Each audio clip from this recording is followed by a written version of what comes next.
필름을 넘기지 않으면 내 어머니부터 죽는다. 보이부 대장의 목소리는 차갑고 단호했습니다. 은희는 피 묻은 손으로 필름을 움켜쥐었습니다. 총성이 울렸습니다. 백두가 쓰러졌습니다. 송신기 화면엔 98%가 깜빡이고 있었습니다. 어떻게 이런 일이 벌어진 걸까요? 26시간 전으로 돌아가겠습니다. 아니, 정확히는 50년 전부터 시작된 이야기입니다. 저는 리은희입니다. 지금 당신이 듣고 있는 이 이야기는 제가 직접 겪은 일입니다. 그리고 제 할아버지가 목숨을 걸고 지킨 비밀입니다.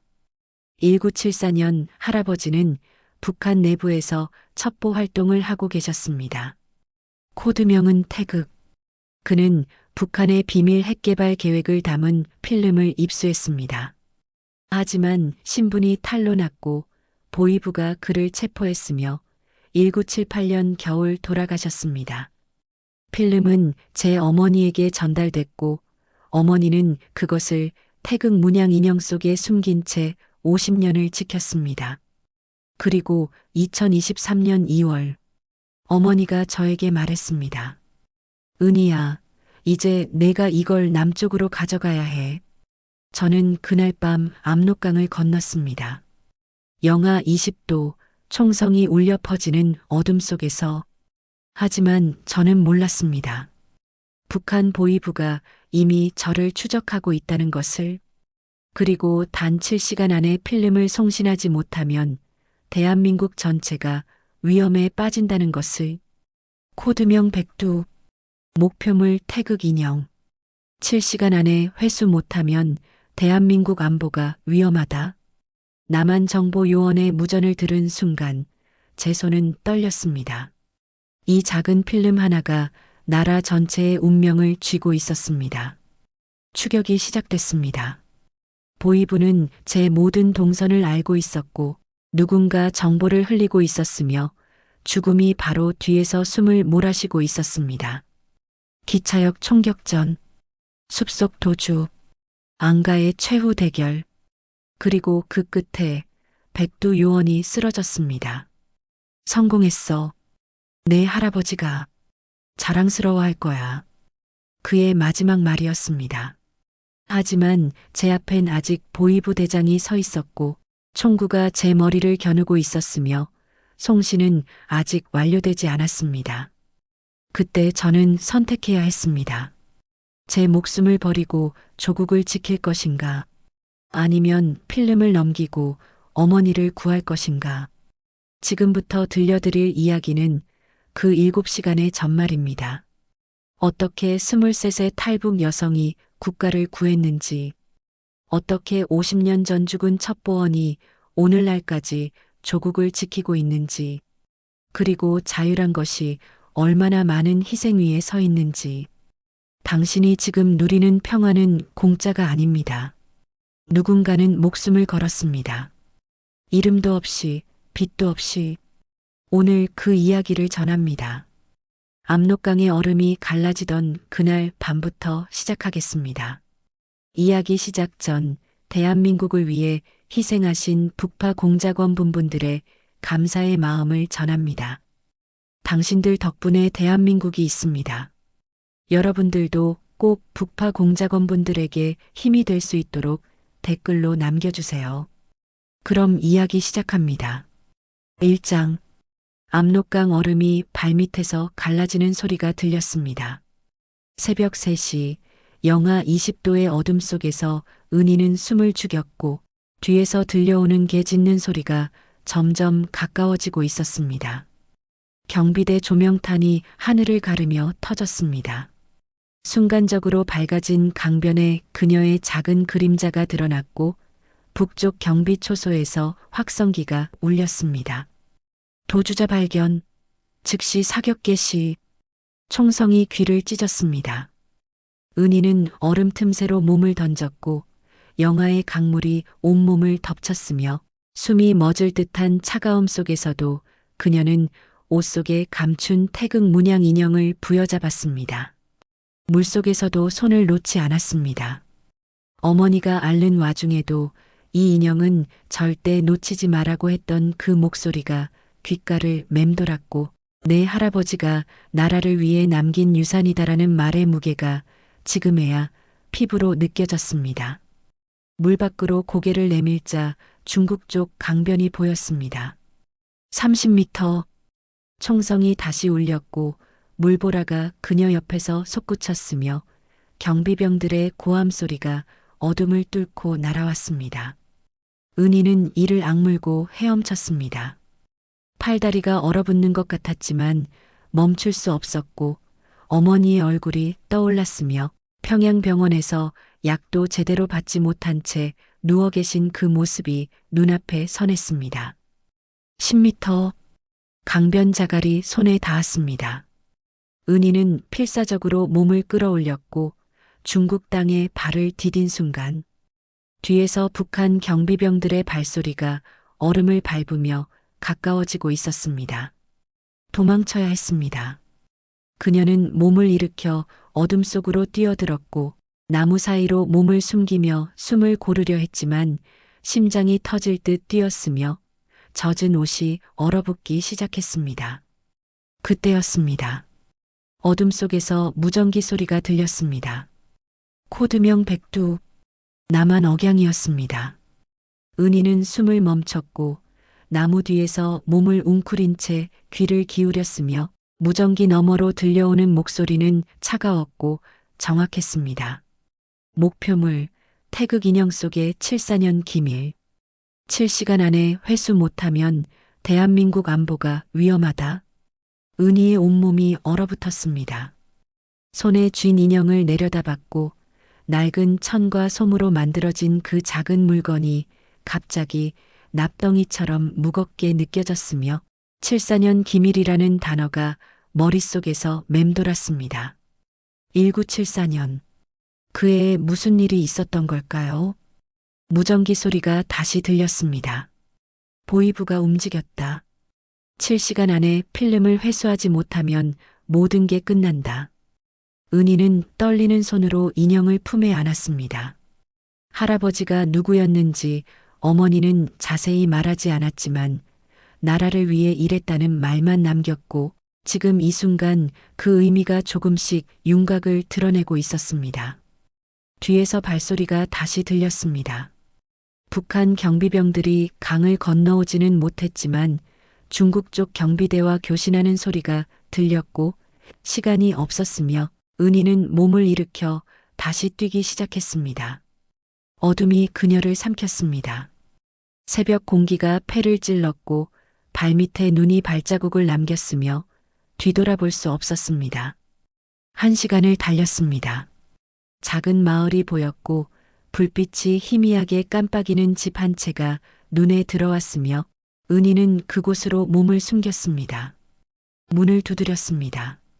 한참을 기다린 끝에 문이 열렸고 중년 남자가 경계하는 눈빛으로 그녀를 내려다봤으며 은희는 떨리는 목소리로 말했습니다.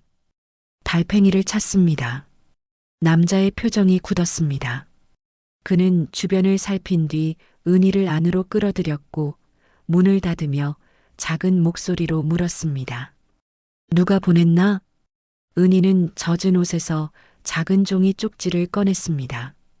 평양에서 만난 브로커가 건넨 것이었고 이 사람을 찾아라는 말과 함께 받은 암호가 적혀 있었으며 남자는 쪽지를 보자마자 고개를 끄덕였습니다. 나가 달팽이다.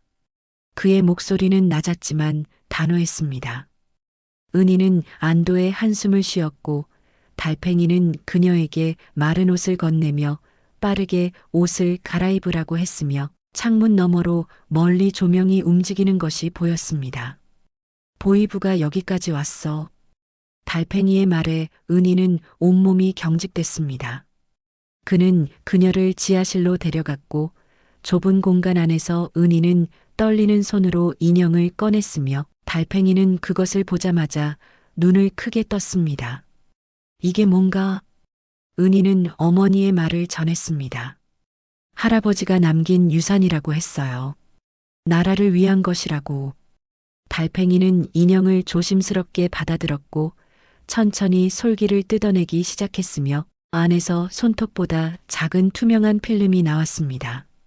그의 얼굴이 창백해졌습니다. 마이크로필름이야. 은희는 숨을 죽였습니다. 달팽이는 필름을 빛에 비춰봤고 희미하게 보이는 문서 형태가 드러났으며 그는 입술을 깨물었습니다. 1974년이라면 그가 말을 멈췄습니다.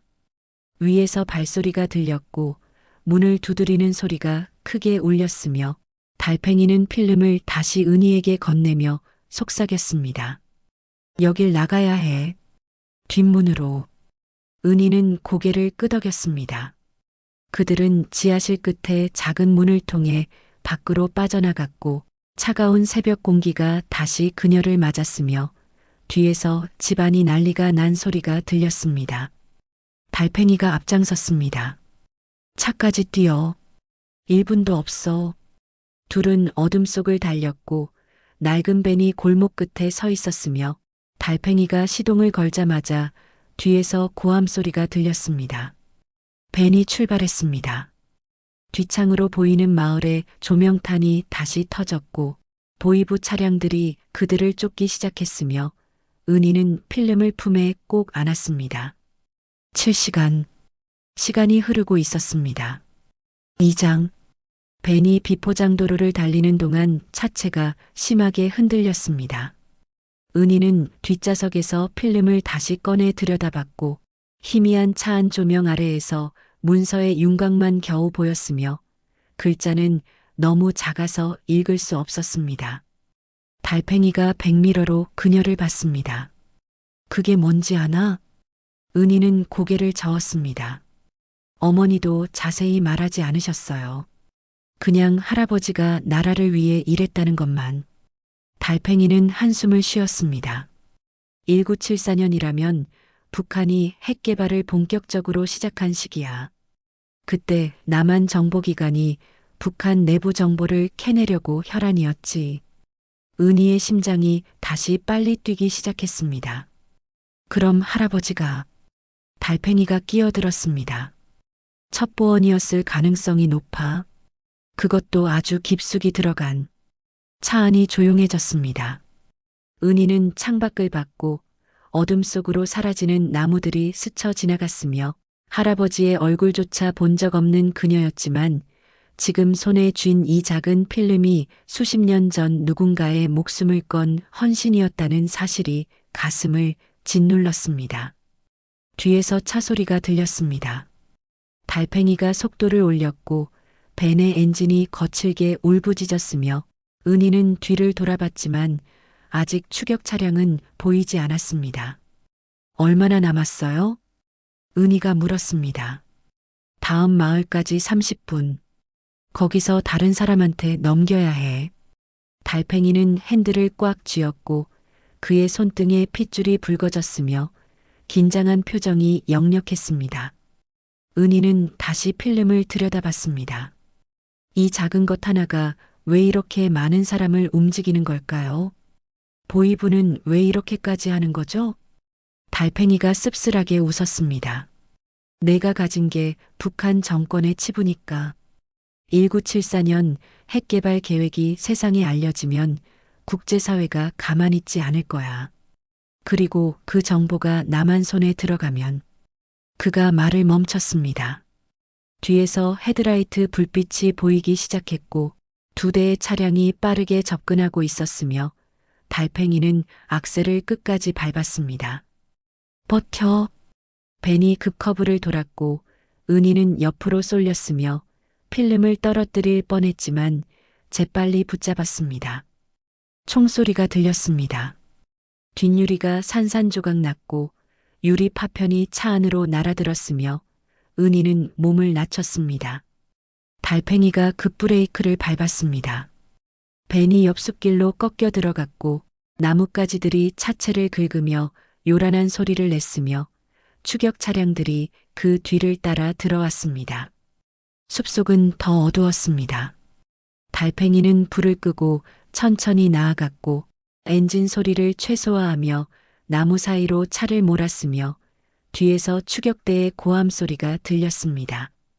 흩어져서 찾아. 은희는 숨소리조차 죽였습니다. 달팽이가 차를 세웠고 그는 은희에게 손짓으로 내리라고 했으며 둘은 조용히 차에서 내려 숲 깊숙이 들어갔습니다. 발밑에 낙엽이 바스락거렸습니다.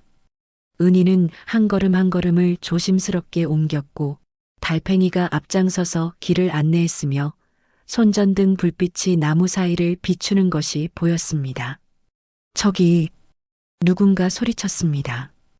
은희와 달팽이는 몸을 숨겼고 큰 나무 뒤에서 숨을 죽인 채 기다렸으며 보이부 요원들이 그들이 있던 곳을 지나쳤습니다.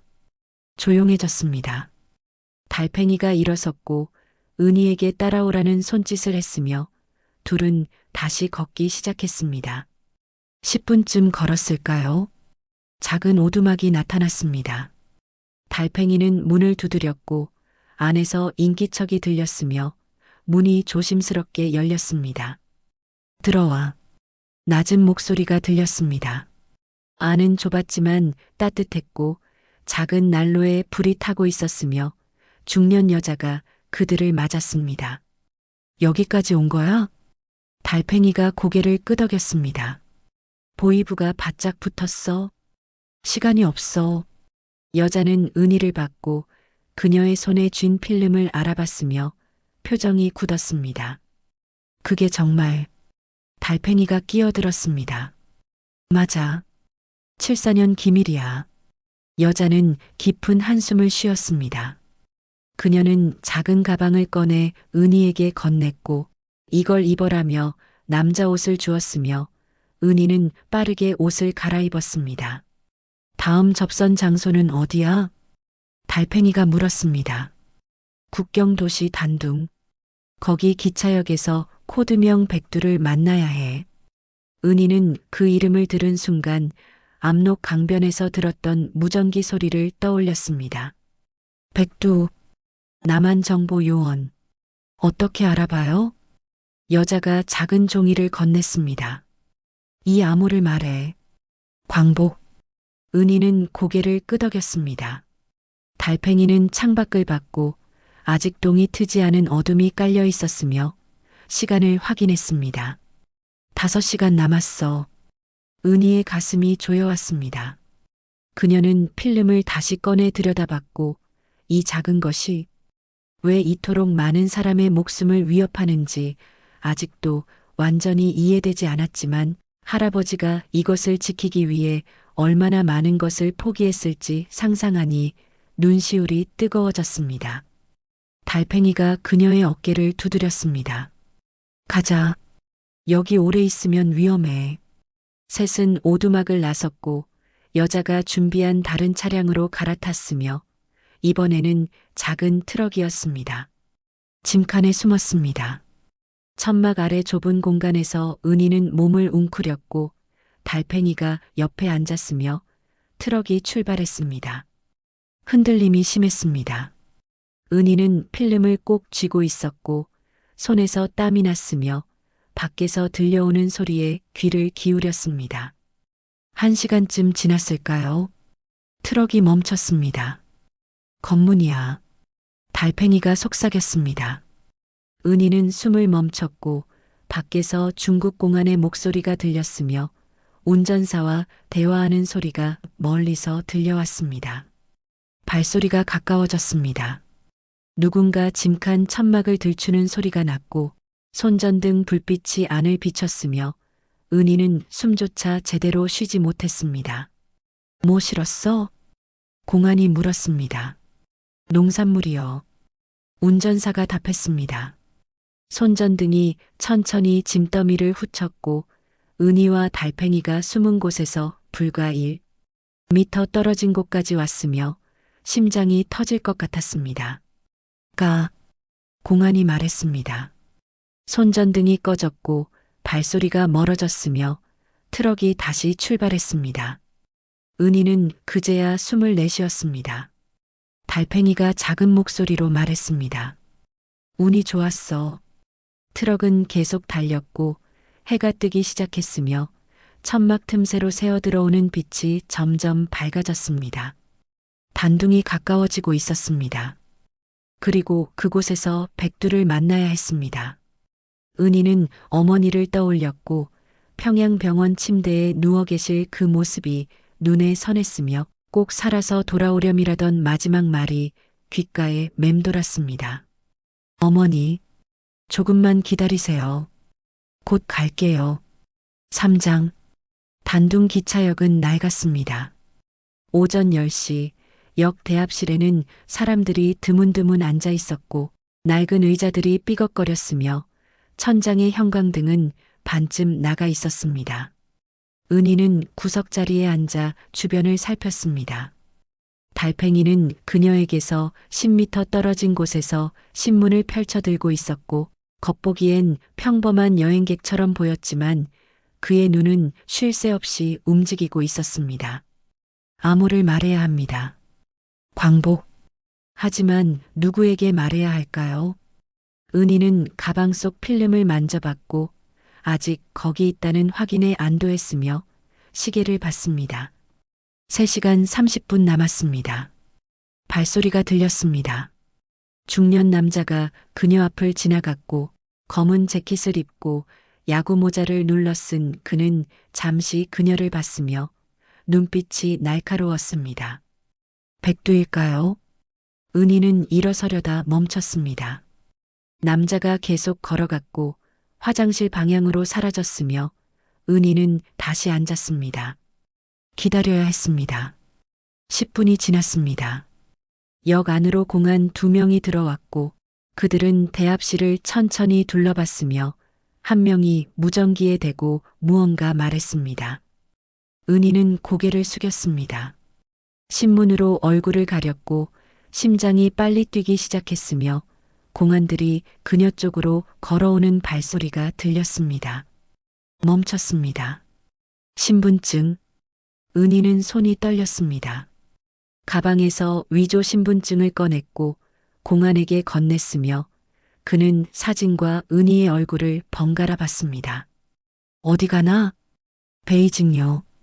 은희가 답했습니다. 목소리가 떨리지 않도록 애썼지만 쉽지 않았고 공안은 신분증을 오래 들여다봤으며 무전기를 꺼내려는 순간이었습니다. 여기 있었구나. 달팽이가 다가왔습니다. 그는 은희에게 활짝 웃으며 손을 흔들었고 공안에게 말했습니다. 제 조카예요. 기차 시간 놓칠까봐 급하게 왔죠. 공안이 달팽이를 봤습니다. 신분증. 달팽이는 능숙하게 신분증을 꺼냈고 공안은 둘을 번갈아 보더니 신분증을 돌려줬습니다. 둘은 자리에서 일어났습니다. 달팽이가 은희의 팔을 잡고 플랫폼 쪽으로 걸었고 공안들은 다른 쪽으로 가서 다른 사람들을 확인하기 시작했으며 은희는 가까스로 안도의 한숨을 쉬었습니다. 플랫폼에 나왔습니다. 기차가 대기 중이었고 사람들이 타고 있었으며 달팽이는 은희를 구석으로 데려갔습니다. 백두가 안 나타나.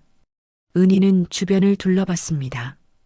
검은 재킷 남자도 보이지 않았고 다른 수상한 사람도 없었으며 시간만 흐르고 있었습니다. 어떡하죠? 달팽이는 입술을 깨물었습니다. 기차에 타. 일단 움직여야 해. 둘은 기차에 올랐고 빈칸을 찾아 들어갔으며 창밖으로 역 대합실이 보였습니다. 그때였습니다. 검은 재킷 남자가 다시 나타났습니다. 그는 빠르게 플랫폼을 가로질러 기차로 향했고 은희가 탄 칸으로 올라왔으며 그녀를 스쳐 지나가며 작은 목소리로 말했습니다. 광복. 은희의 심장이 멎었습니다. 그녀는 남자를 따라 일어섰고 달팽이에게 눈빛을 보낸 뒤 남자를 쫓아갔으며 기차 끝칸으로 향했습니다. 남자는 멈춰섰습니다. 은희가 다가가자 그는 돌아봤고 눈빛이 차갑고 날카로웠으며 그는 작은 목소리로 물었습니다. 필름은? 은희는 가방에서 꺼냈습니다. 남자는 빠르게 확인했고 고개를 끄덕인 뒤 주머니에서 작은 기계를 꺼냈으며 필름을 그 안에 넣었습니다. 이름은 리은이요. 할아버지가 누군가? 은희는 망설였습니다. 어머니가 자세히 말하지 않으셨어요. 나라를 위해 일했다고만. 남자는 잠시 그녀를 봤습니다. 내 할아버지는 1965년부터 1978년까지 북한 내부에서 활동한 첩보원이었어. 코드명은 태극. 은희의 눈이 커졌습니다. 그가 1974년에 입수한 정보가 이거야. 북한의 비밀 핵시설 위치와 개발 계획. 하지만 그는 그 직후 신분이 탄로났고 남자가 말을 멈췄습니다. 은희는 숨이 막혔습니다. 돌아가신 건가요? 남자는 고개를 끄덕였습니다. 1978년 겨울. 보이부에 잡혔어? 하지만 필름은 빼돌리는데 성공했고 그걸 내 어머니에게 맡겼지.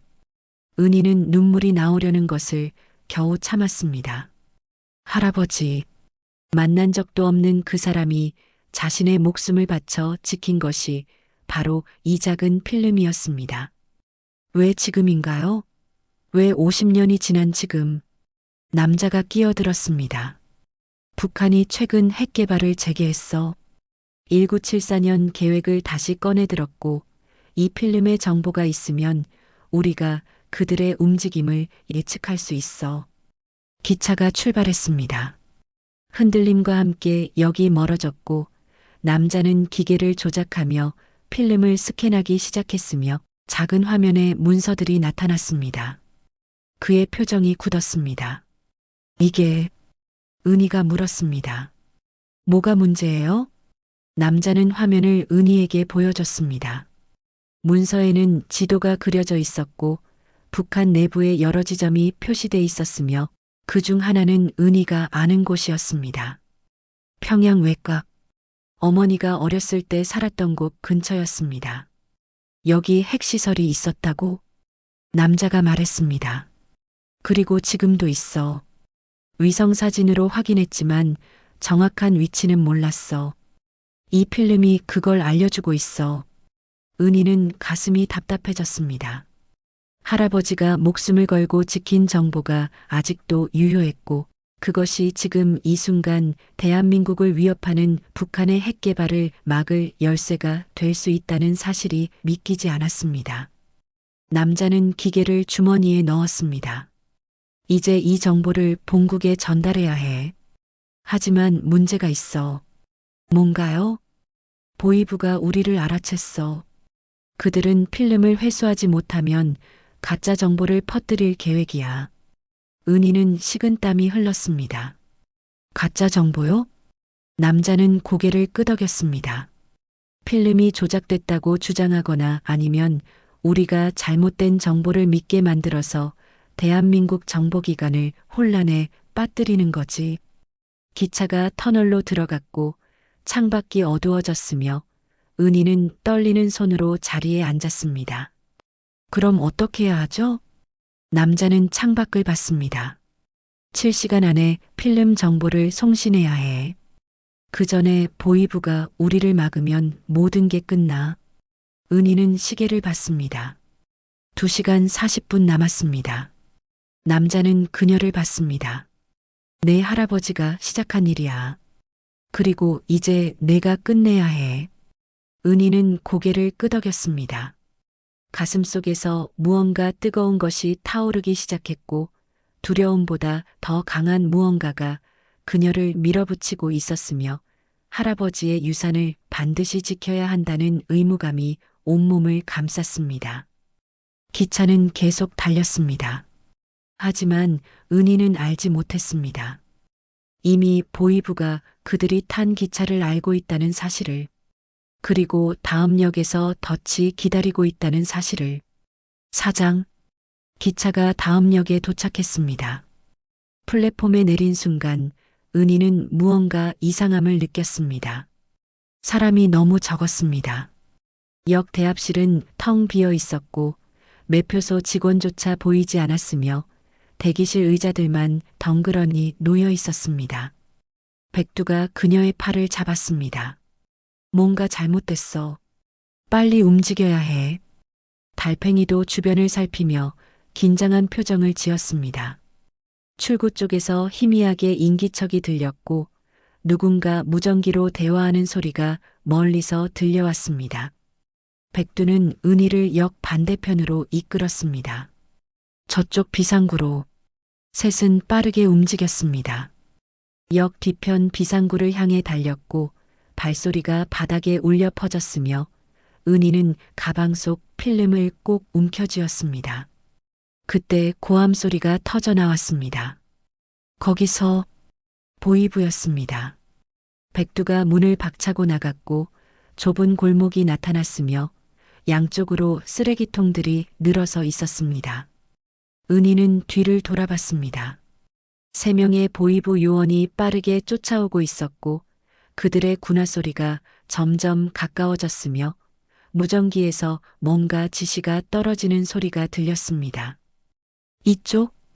달팽이가 앞장서며 골목을 빠져나가 작은 시장으로 들어섰습니다. 사람들 사이를 헤치며 달렸고 노점상들이 고함을 질렀으며 물건들이 넘어지는 소리가 요란하게 났습니다. 백두는 은희의 손을 잡았습니다. 놓치지 마. 절대로. 심장이 터질 듯 뛰었습니다. 시장 끝에 낡은 트럭이 서 있었고 달팽이가 운전석으로 뛰어올라 시동을 걸기 시작했습니다. 타! 은희와 백두가 뒤에 올라탔습니다. 엔진이 걸리지 않았습니다. 달팽이는 시동키를 다시 돌렸지만 트럭은 반응하지 않았고 뒤에서 보이부가 점점 가까워졌으며 이제 30m도 남지 않았습니다. 빨리! 백두가 소리쳤습니다. 달팽이는 한 번 더 시동을 걸었고 이번엔 엔진이 거칠게 살아났으며 시커먼 매연이 뿜어져 나왔습니다. 트럭이 출발했습니다. 보이부 요원 하나가 트럭 뒤를 붙잡았고 그는 발판에 올라타려 했지만 백두가 뒤로 가서 그의 손을 떼어냈습니다. 요원이 땅바닥에 굴렀습니다. 트럭은 시장을 빠져나가 외곽도로로 접어들었고 뒤에 남겨진 보이부 요원들의 고함 소리가 점점 멀어졌습니다. 은희는 숨을 헐떡이며 뒷창으로 시장을 바라봤습니다. 백두도 거친 숨을 몰아쉬었고 달팽이만이 침착하게 핸들을 잡고 있었으며 그의 얼굴엔 땀이 흘러내리고 있었습니다. 어떻게 알았죠? 우리가 그 기차에 탄 걸? 은희가 물었습니다. 백두는 창밖을 보며 낮은 목소리로 답했습니다. 내부에 배신자가 있어. 달팽이의 손이 핸들 위에서 굳었습니다. 누구? 백두는 고개를 저었습니다. 모르겠어. 하지만 우리 동선이 계속 새고 있어. 누군가 보이부에 정보를 흘리고 있다는 뜻이야. 트럭 안이 조용해졌습니다. 은희는 가방 속 필름을 만졌고 아직 그곳에 있다는 확인에 잠시 안도했지만 마음이 무거웠습니다. 이제 어디로 가죠?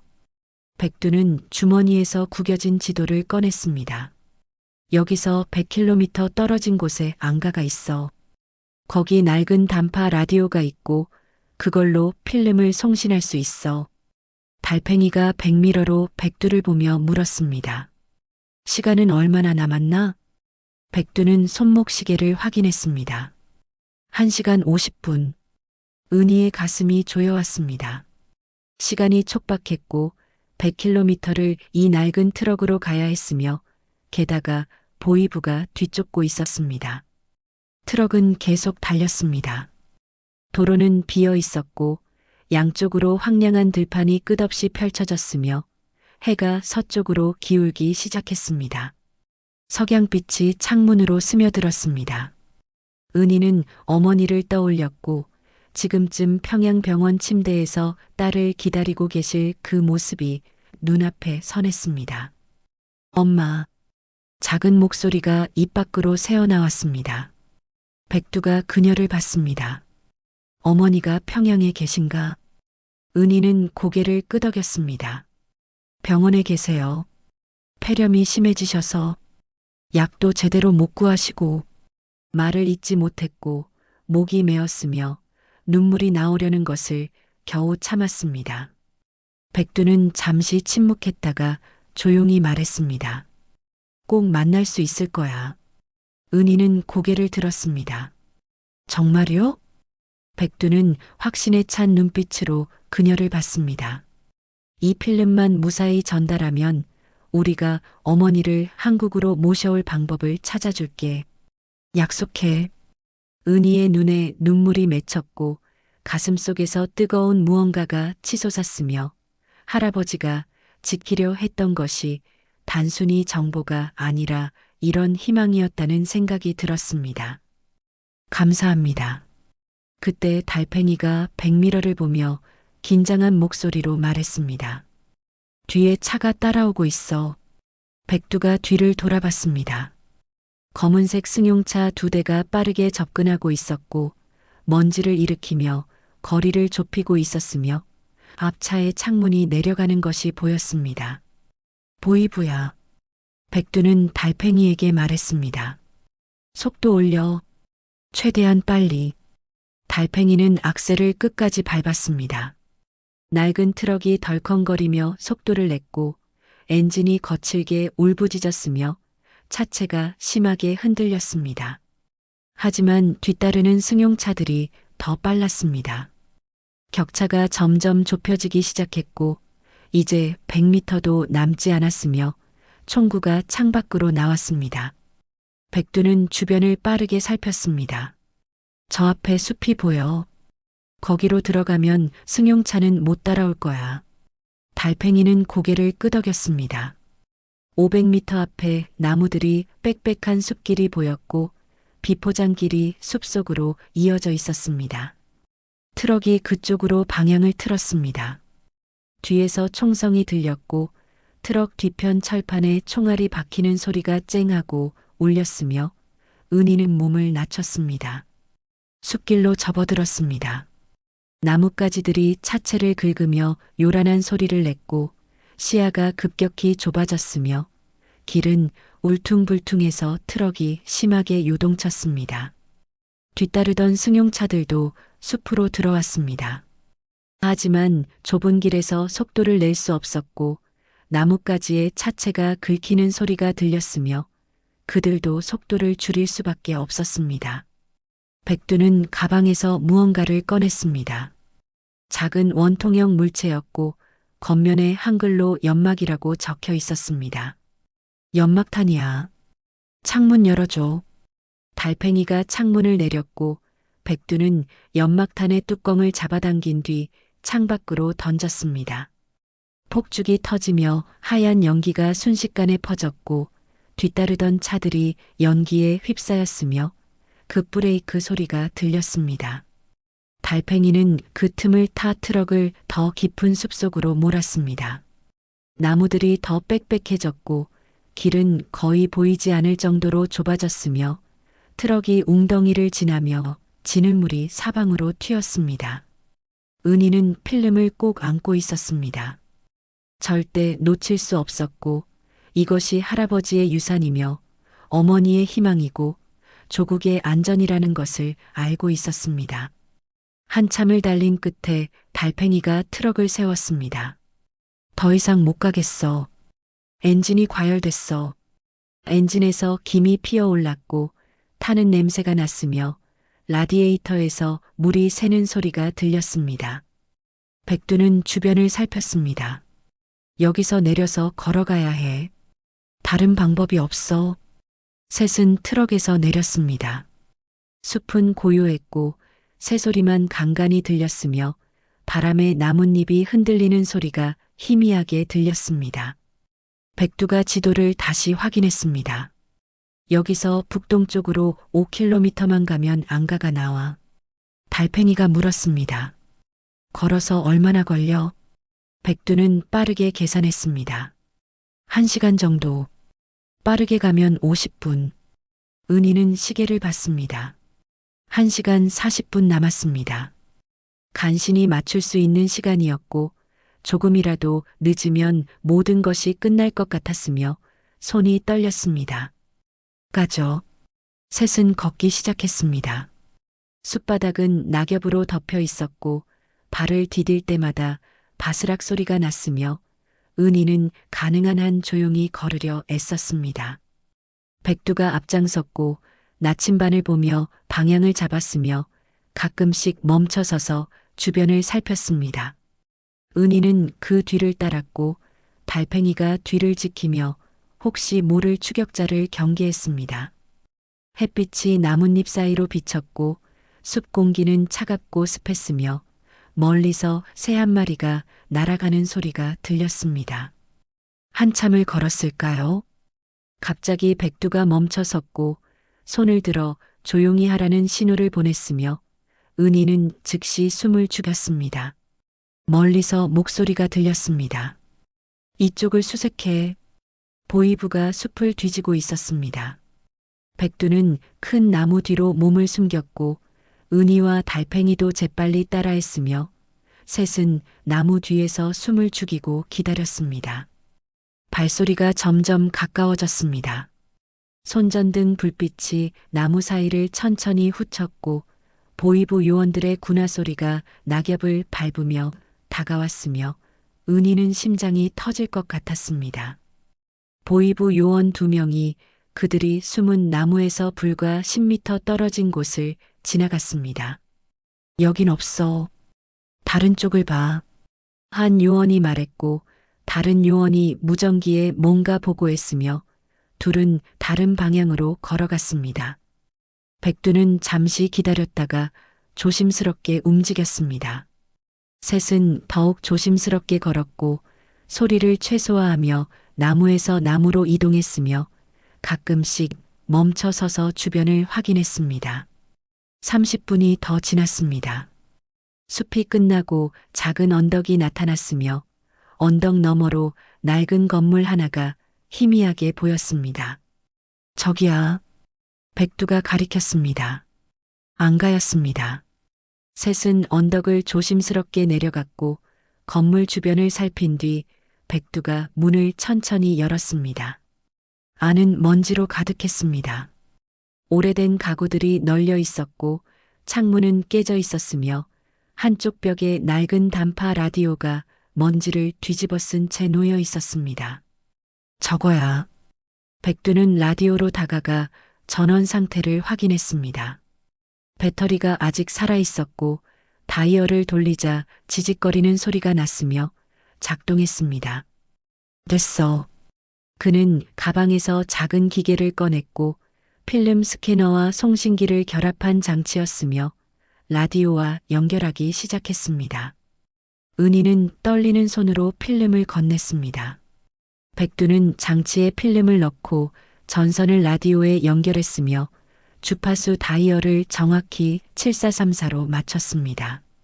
달팽이는 창문 밖을 감시했습니다. 서둘러. 저들이 곧 여기까지 올 거야. 백두는 빠르게 작업을 마쳤고 마지막 전선을 연결한 뒤 기계 전원을 켰으며 화면에 필름 이미지가 나타나기 시작했습니다. 준비됐어. 은희는 시계를 봤습니다. 50분 남았습니다. 백두는 송신 버튼을 눌렀고 기계에서 삐 소리가 났으며 화면에 진행률이 표시되기 시작했습니다. 5%, 10%, 너무 느렸습니다. 20%, 달팽이가 갑자기 소리쳤습니다. 차가 온다. 창밖으로 보이부 차량이 언덕을 넘어오고 있었고 2대의 검은 승용차가 먼지를 일으키며 다가왔으며 문이 열리고 요원들이 내렸습니다. 백두는 송신을 멈출 수 없었습니다. 막아야 해. 조금만 시간을 벌어줘. 달팽이는 고개를 끄덕였고 그는 밖으로 나가며 허리춤에서 작은 칼을 꺼냈으며 결연한 표정을 지었습니다. 은희는 그를 쫓으려 했지만 백두가 그녀의 팔을 붙잡았습니다. 여기 있어. 송신이 중단되면 모든 게 끝나. 30%, 40%.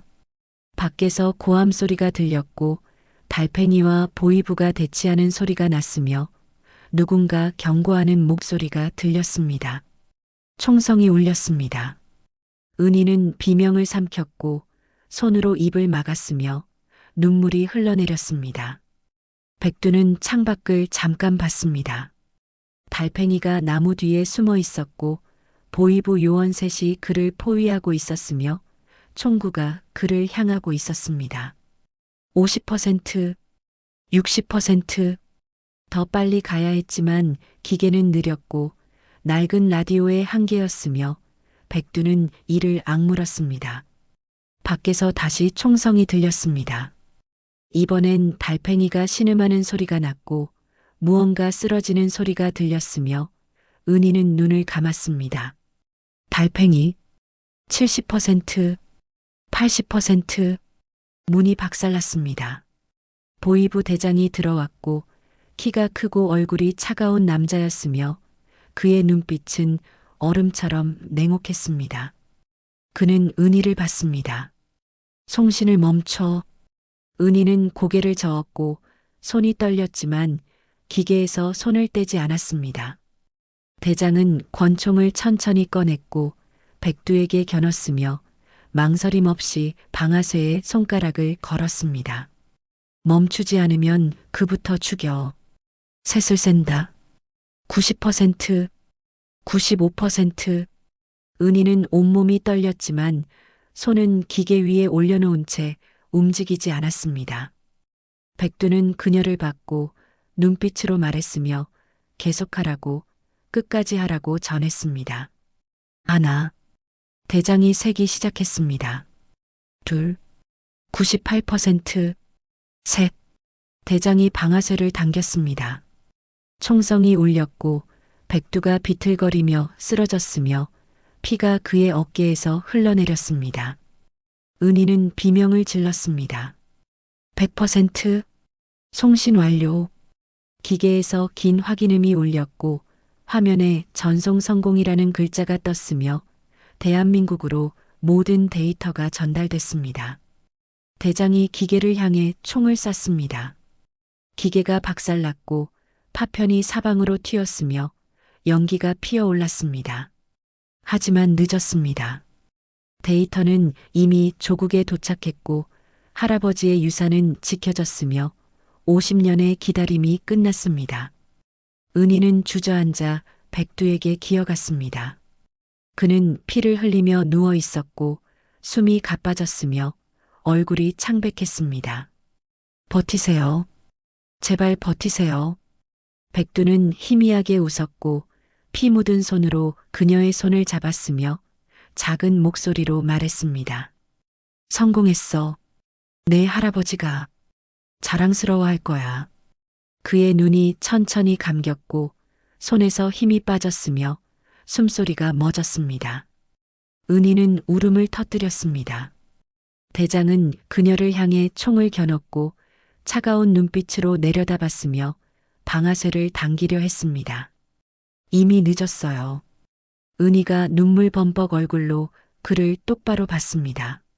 대한민국이 모든 걸 알았어요. 할아버지의 유산이 조국을 지켰어요. 대장의 얼굴이 일그러졌습니다. 그때 밖에서 헬기 소리가 들렸고 프로펠러가 돌아가는 굉음이 점점 가까워졌으며 중국 공안이 도착했습니다. 대장은 이를 갈았습니다. 하지만 총을 천천히 내렸고 여기서 중국 공안과 충돌할 수는 없었으며 국제 문제가 될 것을 알고 있었습니다. 그는 뒤로 물러났습니다. 이게 끝이 아니야. 너와 내 어머니를 끝까지 찾아낼 거야.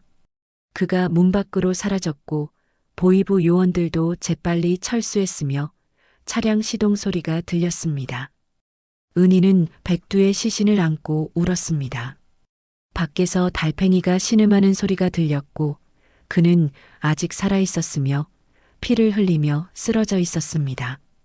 중국 공안들이 안가로 들어왔습니다. 그들은 상황을 파악하고 구급차를 불렀으며 은희와 달팽이를 안전하게 보호했습니다. 7시간의 사투가 끝났습니다. 할아버지의 유산은 조국에 전달됐고 북한의 비밀은 세상에 드러났으며 은희는 임무를 완수했습니다. 하지만 그 대가는 너무 컸습니다. 5장. 중국공안 병원의 하얀 천장이 보였습니다. 은희는 침대에 누워 있었고 몸 곳곳이 쑤셨으며 정신이 흐릿했습니다. 옆 침대에 달팽이가 누워 있었습니다. 그는 어깨에 붕대를 감고 있었고 얼굴은 창백했지만 숨을 쉬고 있었으며 살아 있었습니다. 은희는 천천히 몸을 일으켰습니다. 머리가 지끈거렸고 손목에 링거가 꽂혀 있었으며 창밖으로 아침 햇살이 비쳐 들어왔습니다. 문이 열렸습니다. 중국공안 한 명이 들어왔고 그는 은희를 보며 중국어로 물었지만 은희는 알아듣지 못했습니다. 잠시 후 통역관이 들어왔습니다. 괜찮으신가요? 은희는 고개를 끄덕였습니다. 저 사람은요? 달팽이를 가리켰습니다. 통역관이 답했습니다. 총상이 심했지만 생명에는 지장 없어요. 며칠 안정하면 회복될 거예요. 은희는 안도의 한숨을 쉬었습니다. 공안이 다시 물었고 통역관이 전했습니다. 신분을 확인해야 한답니다. 여권이나 신분증이 있나요? 은희는 가방을 찾았습니다. 침대 옆 의자에 놓여 있었고 위조 신분증이 그 안에 있었으며 꺼내서 건넸습니다. 공안은 신분증을 확인했고 사진과 은희를 번갈아 보더니 무언가 의심스러운 표정을 지었습니다. 북한에서 오셨나요? 통역관이 물었습니다. 은희는 망설였습니다. 사실을 말하면 북송될 수도 있었고 어머니를 다시는 못 볼 수도 있었으며 모든 것이 끝날 수도 있었습니다. 하지만 거짓말을 할 수도 없었습니다. 네. 공안의 표정이 굳었습니다. 그는 통역관에게 뭔가 지시했고 통역관이 밖으로 나갔으며 잠시 후 상관으로 보이는 사람이 들어왔습니다. 그는 은희를 오래 바라봤습니다. 탈북자인가요? 은희는 고개를 끄덕였습니다. 상관은 한숨을 쉬었고 의자에 앉았으며 손을 깍지 끼고 생각에 잠겼습니다. 어제 일어난 일을 설명해 주세요. 은희는 천천히 말하기 시작했습니다. 압록강을 건넌 것, 보이부의 추적, 필름의 존재, 백두 요원과의 만남, 그리고 송신 성공까지. 상관은 조용히 들었고 가끔씩 고개를 끄덕였으며 표정에 변화가 없었습니다. 이야기가 끝났을 때 그는 잠시 침묵했습니다. 그 필름이 뭐였죠? 은희는 망설였습니다. 북한의 기밀이었어요. 할아버지가 50년 전에 남긴 정보였어요. 상관은 고개를 끄덕였습니다. 백두라는 사람은 한국 정보 요원이었나요? 은희는 대답하지 않았습니다. 상관은 더 이상 묻지 않았고 일어섰으며 문 쪽으로 걸어갔습니다. 하루 이틀 여기 있으세요. 상부에 보고하고 결정이 나면 알려드리겠습니다. 그가 나갔습니다. 은희는 혼자 남았고 달팽이는 아직 잠들어 있었으며 병실은 조용했습니다. 창밖을 봤습니다. 푸른 하늘이 펼쳐져 있었고 구름이 천천히 흘러갔으며 자유로워 보였습니다. 백두의 얼굴이 떠올랐습니다. 그의 마지막 미소, 피 묻은 손, 성공했어라던 그 말. 눈물이 다시 흘렀습니다. 할아버지도 백두도 모두 자신의 목숨을 바쳐 이 필름을 지켰고 이제 그 임무는 완수됐지만 대가가 너무 컸습니다. 어머니를 만날 수 있을까요? 한국으로 갈 수 있을까요? 백두가 약속했던 것들이 이뤄질 수 있을까요? 2시간쯤 지났을까요? 문이 다시 열렸고 이번엔 낯선 남자가 들어왔습니다. 정장을 입고 있었고 얼굴은 침착했으며 한국 사람처럼 보였습니다. 리은희 씨? 그가 한국어로 물었습니다. 은희는 놀라 그를 봤습니다. 누구세요? 남자는 명함을 꺼냈습니다. 대한민국 대사관 영사입니다. 백두 요원이 당신의 정보를 미리 본국에 전달했어요. 은희의 가슴이 뛰기 시작했습니다. 그럼 영사는 고개를 끄덕였습니다. 당신을 한국으로 데려가라는 지시를 받았어요. 필름 송신에 성공했다는 보고도 받았고요. 은희는 믿을 수 없었습니다. 정말 한국으로 갈 수 있다는 말인가요? 어머니도 데려올 수 있나요? 영사는 잠시 망설였습니다. 지금 당장은 어려워요. 하지만 백두 요원이 남긴 보고서에 당신 어머니에 대한 정보가 있어요. 우리가 최선을 다해 방법을 찾을게요. 은희는 고개를 숙였습니다. 어머니를 바로 만날 수는 없지만 희망은 있었고 백두가 약속을 지킨 것이었으며 그것만으로도 감사했습니다. 언제 떠나나요? 영사가 답했습니다. 중국 정부와 협의가 끝나는 대로요. 아마 2, 3일 안에 가능할 거예요. 달팽이가 신음하며 깨어났습니다. 그는 천천히 눈을 떴고 은희를 보더니 희미하게 웃었으며 살았구나라고 말했습니다. 당신도요. 은희가 답했습니다. 영사는 달팽이를 봤습니다. 이분은 누구죠? 은희가 설명했습니다. 은희가 설명했습니다. 절 도와준 분이에요. 이분 없었으면 여기까지 못 왔어요. 영사는 달팽이에게 고개를 숙였습니다. 감사합니다. 한국 정부도 당신의 도움을 잊지 않을 거예요. 달팽이는 손을 흔들었습니다. 됐어. 난 그냥 할 일을 했을 뿐이야. 그의 목소리는 약했지만 단호했습니다. 영사는 은희에게 다시 말했습니다. 백두 요원의 유해도 함께 본국으로 모실 거예요. 그분은 영웅이에요. 은희는 고개를 끄덕였습니다. 백두는 영웅이었고 할아버지도 영웅이었으며 그들이 지킨 조국이 이제 은희를 받아들이려 하고 있었습니다. 영사가 나갔고 병실은 다시 조용해졌으며 은희는 창밖을 보며 생각에 잠겼습니다. 사흘이 지났습니다. 은희의 상태는 많이 좋아졌고 달팽이도 걸을 수 있을 정도로 회복했으며 영사가 다시 찾아왔습니다. 출발 준비를 하세요. 내일 아침 베이징으로 가서 비행기를 탈 거예요. 은희는 짐을 쌌습니다. 가진 것이 별로 없었고 가방 하나면 충분했으며 그 안에 할아버지의 빈 인형 조각만 조심스럽게 넣었습니다. 필름은 이미 송신됐지만 인형은 할아버지의 마지막 흔적이었고 버릴 수 없었으며 평생 간직하고 싶었습니다. 달팽이가 물었습니다. 나도 한국 갈 수 있나? 영사는 고개를 저었습니다. 지금은 어려워요. 하지만 나중에 기회가 있을 거예요. 달팽이는 쓸쓸하게 웃었습니다. 괜찮아. 난 여기가 익숙해. 그냥 은희가 잘 사는 걸 보는 것만으로 충분해. 은희는 그의 손을 잡았습니다. 고맙습니다. 정말 고맙습니다. 달팽이는 고개를 끄덕였고 더 이상 말하지 않았으며 눈시울이 붉어졌습니다. 다음 날 아침이었습니다. 대한민국 대사관 차량이 병원 앞에 도착했고 은희는 달팽이와 작별 인사를 나눴으며 차에 올랐습니다. 베이징까지는 4시간이 걸렸습니다. 창밖으로 중국 풍경이 스쳐 지나갔고 도시들이 보였으며 사람들이 일상을 살아가고 있었습니다. 은희는 그 모든 것이 낯설었지만 동시에 새로웠고 자유라는 것이 이런 것인지 조금씩 느껴지기 시작했습니다. 베이징 공항에 도착했습니다. 영사가 은희를 안내했고 보안 검색을 통과했으며 탑승구로 향했습니다.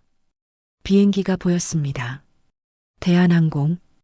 태극기가 기체에 그려져 있었고 은희는 그것을 보는 순간 가슴이 벅차올랐으며 눈물이 흘렀습니다. 할아버지. 저 태극기를 위해 목숨을 바치셨던 할아버지. 이제 손녀가 그 나라로 가고 있습니다. 비행기에 올랐습니다. 좌석에 앉았고 안전벨트를 맸으며 승무원이 미소 지으며 인사했습니다. 안녕하세요. 편안한 여행 되세요. 한국말이었습니다. 따뜻했고 부드러웠으며 은희는 처음으로 안전하다는 느낌을 받았습니다. 비행기가 이륙했습니다.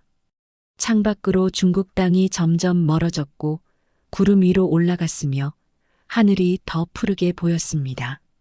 2시간 후였습니다. 기장의 안내 방송이 들렸습니다. 승객 여러분, 잠시 후 인천국제공항에 착륙하겠습니다. 은희는 창밖을 봤습니다. 한국 땅이 보이기 시작했고 서울의 빌딩들이 눈에 들어왔으며 한강이 햇빛에 반짝였습니다. 할아버지가 지키려 했던 나라, 어머니가 그리워하던 자유, 백두가 목숨 바쳐 지킨 조국. 비행기가 착륙했습니다. 바퀴가 활주로에 닿는 순간 은희는 비로소 살아있다는 것을 느꼈고 모든 것이 끝났다는 안도감에 눈물이 쏟아졌으며 손으로 얼굴을 가렸습니다. 영사가 그녀의 어깨를 두드렸습니다. 도착했어요. 환영합니다. 대한민국에. 은희는 고개를 들었고 창밖의 태극기를 봤으며 가슴속에서 뜨거운 무언가가 타올랐습니다. 집에 왔습니다. 할아버지의 나라에, 자유의 나라에, 희망의 나라에. 입국장을 통과했습니다. 정부 관계자들이 기다리고 있었고 그들은 은희를 조용히 안내했으며 별도의 방으로 데려갔습니다. 간단한 질문들이 있었습니다. 신원 확인, 탈북 경위, 필름에 대한 설명. 은희는 모든 것을 솔직하게 말했고 관계자들은 기록했으며 고개를 끄덕였습니다. 마지막에 한 사람이 말했습니다. 리은혜 씨, 당신과 당신 할아버지가 대한민국에 큰 기여를 했어요. 백두 요원의 희생도 헛되지 않았고요. 은희는 묻고 싶었습니다.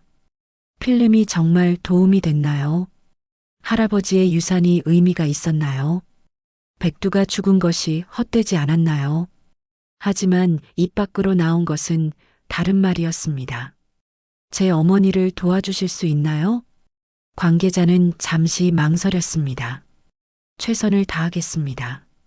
시간이 걸리겠지만 방법을 찾을게요. 은희는 그것으로 충분했습니다.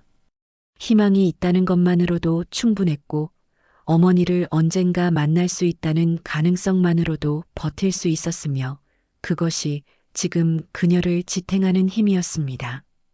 하나원으로 갔습니다. 낯선 땅에서 다시 사람이 되는 법을 배우기 시작했고 한국 사회에 적응하는 과정이 시작됐으며 은희는 하루하루를 버텨냈습니다. 처음 마트에 갔을 때의 일은 잊을 수 없었습니다. 너무 많은 빛에 눈이 부셨고 너무 많은 물건에 어지러웠으며 자유란 게 이렇게 밝은 것이었다는 사실에 놀랐습니다. 밤에도 불이 켜져 있었고 사람들은 웃고 있었으며 아무도 굶주리지 않았습니다. 이것이 할아버지가 지키려 했던 세상이었습니다. 이것이 백두가 목숨 바쳐 지킨 나라였습니다. 석 달이 지났습니다. 은희는 작은 아파트를 얻었고 식당에서 일하기 시작했으며 조금씩 한국 생활에 적응했습니다. 어느 날 전화가 왔습니다. 리은희 씨, 좋은 소식이 있어요. 정부 관계자였습니다. 어머니를 중국을 통해 모셔올 수 있을 것 같아요. 한 달 정도 걸릴 거예요. 은희는 전화기를 떨어뜨릴 뻔했습니다. 가슴이 터질 것 같았고 숨이 막혔으며 눈물이 쏟아졌습니다. 정말요? 정말 가능한 거예요? 네. 백두 요원이 남긴 정보 덕분이에요. 그분이 어머니의 위치와 상태를 미리 파악해뒀거든요. 은희는 주저앉았습니다. 백두, 죽어서도 약속을 지킨 그 사람. 감사합니다. 정말 감사합니다. 한 달이 지났습니다. 인천공항 입국장 앞에 은희가 서 있었고 손에 꽃다발을 쥐고 있었으며 심장이 미친 듯이 뛰고 있었습니다. 문이 열렸습니다. 어머니가 나왔습니다. 휠체어를 타고 있었고 얼굴은 여전히 창백했지만 눈은 살아 있었으며 딸을 찾고 있었습니다. 엄마, 은희가 달려갔습니다. 어머니를 껴안았고 두 사람은 울었으며 주변 사람들도 눈시울을 붉혔습니다. 은희야, 엄마 왔어요. 우리 이제 안전해요. 어머니는 딸의 얼굴을 어루만졌고 눈물을 닦아줬으며 떨리는 목소리로 말했습니다. 내 할아버지가 지켜주셨구나. 하늘에서 지켜보고 계실 거야. 은희는 고개를 끄덕였습니다. 할아버지, 백두, 달팽이, 그리고 수많은 이름 모를 사람들이 이 순간을 만들어줬고 그들의 희생이 지금 이 자유를 가능하게 했으며 은희는 절대 잊지 않을 것입니다. 밤이었습니다. 은희는 아파트 창문으로 서울의 야경을 봤습니다. 불빛들이 반짝이고 있었고 사람들의 웃음소리가 들렸으며 평화로웠습니다. 가방에서 할아버지의 인형 조각을 꺼냈습니다. 낡고 해진 천 조각이었지만 50년의 역사가 담겨 있었고 할아버지의 손때가 묻어 있었으며 조국을 향한 사랑이 스며 있었습니다. 할아버지, 제가 해냈어요. 작은 목소리로 말했습니다. 할아버지의 유산을 지켰어요. 그리고 엄마도 구했어요. 이제 우리는 자유해요. 창밖에서 바람이 불어왔고 은희의 머리카락을 흔들었으며 마치 할아버지의 손길처럼 느껴졌습니다. 7시간의 사투, 50년의 기다림, 그 모든 것이 끝났습니다. 하지만 새로운 시작이었습니다. 6장, 1년이 흘렀습니다. 은희는 서울 마포구의 작은 카페에서 일하고 있었고 어머니는 집에서 건강을 회복하고 있었으며 둘은 조용하지만 평화로운 삶을 살고 있었습니다. 어느 날 아침이었습니다.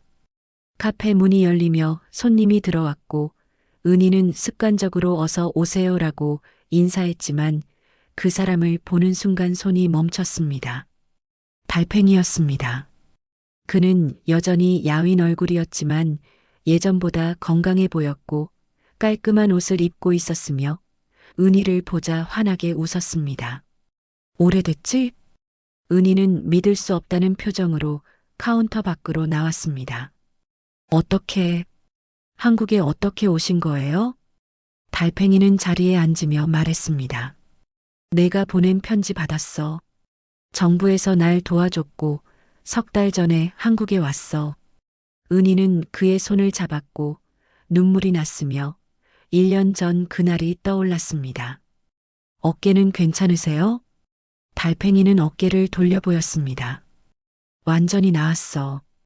이제 아프지도 않아. 두 사람은 오랫동안 이야기를 나눴습니다. 중국에서의 삶, 한국으로 오는 과정, 서로가 겪은 일들.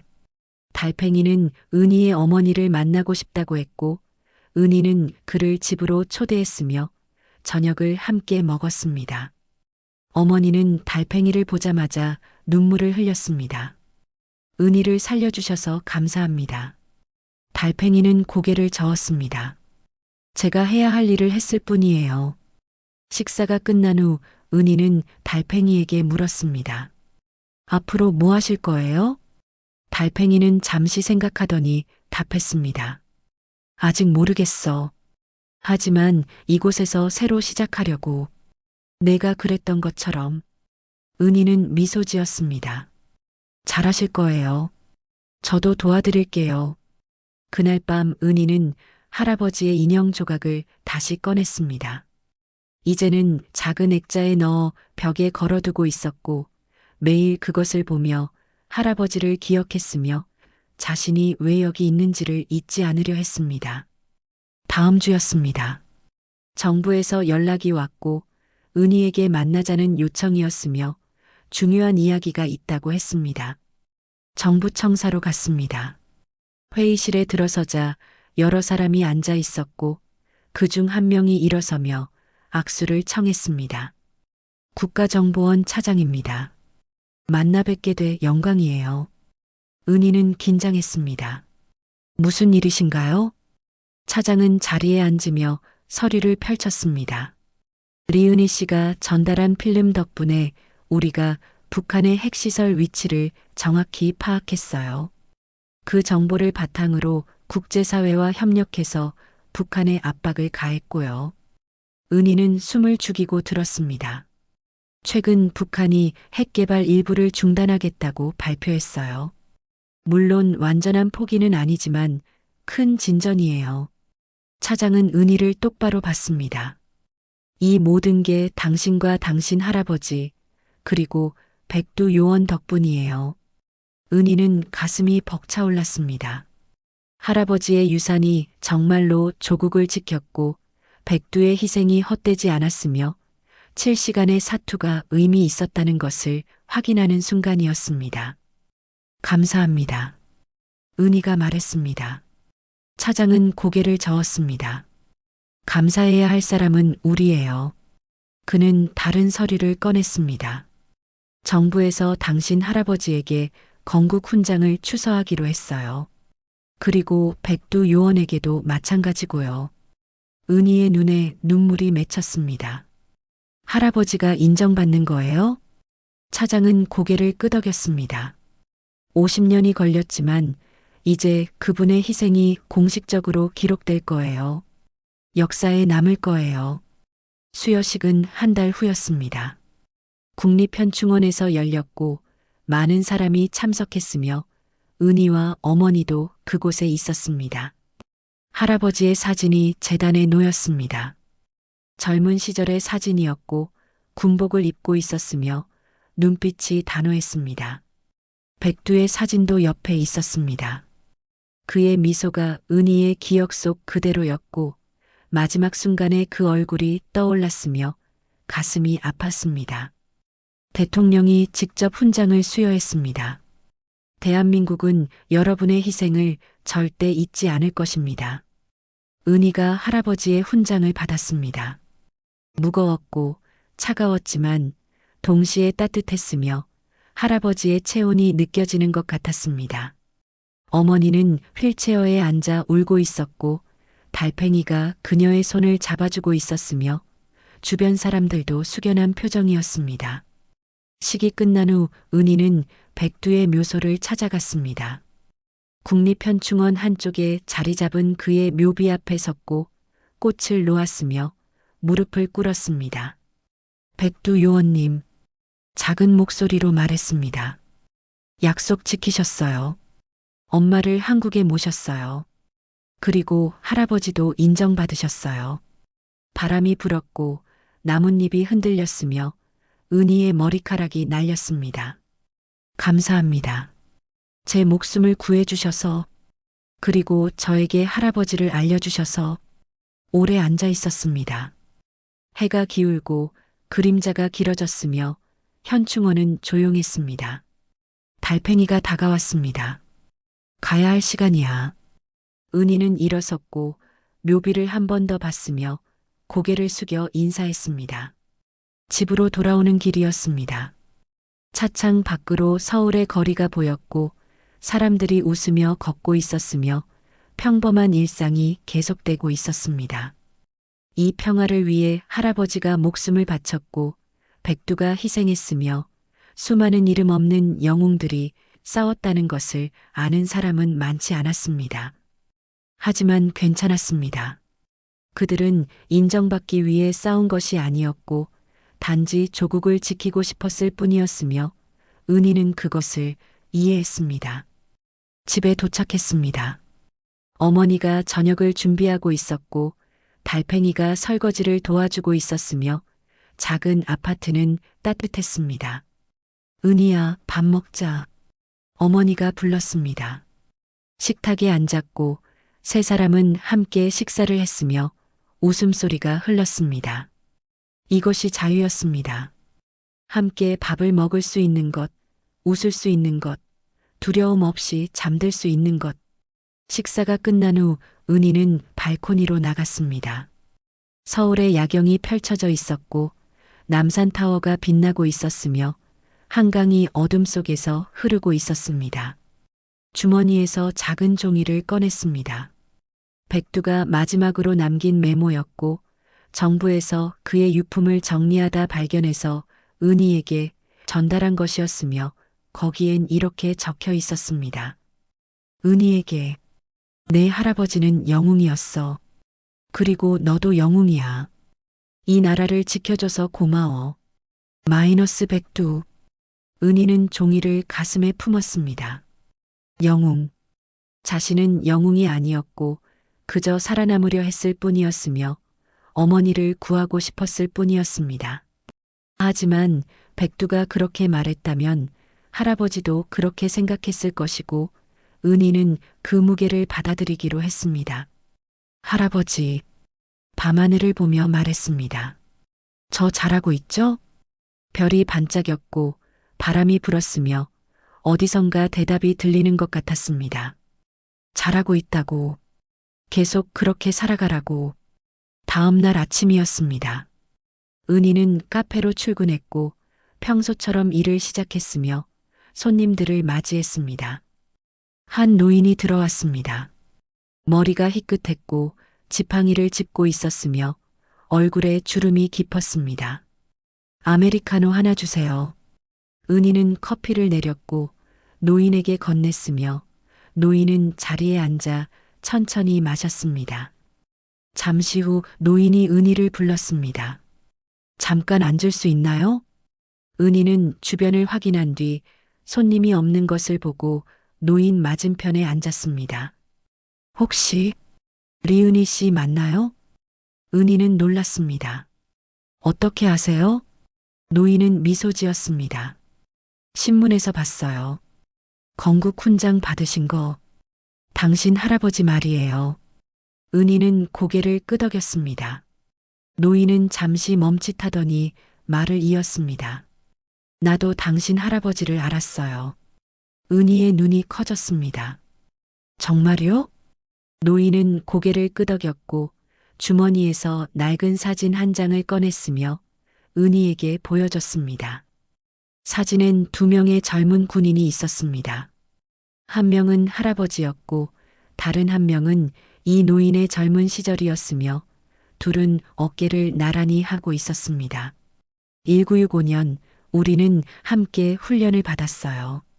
그때 당신 할아버지가 특수임무에 차출됐고 나는 남쪽에 남았죠. 노인의 목소리가 떨렸습니다.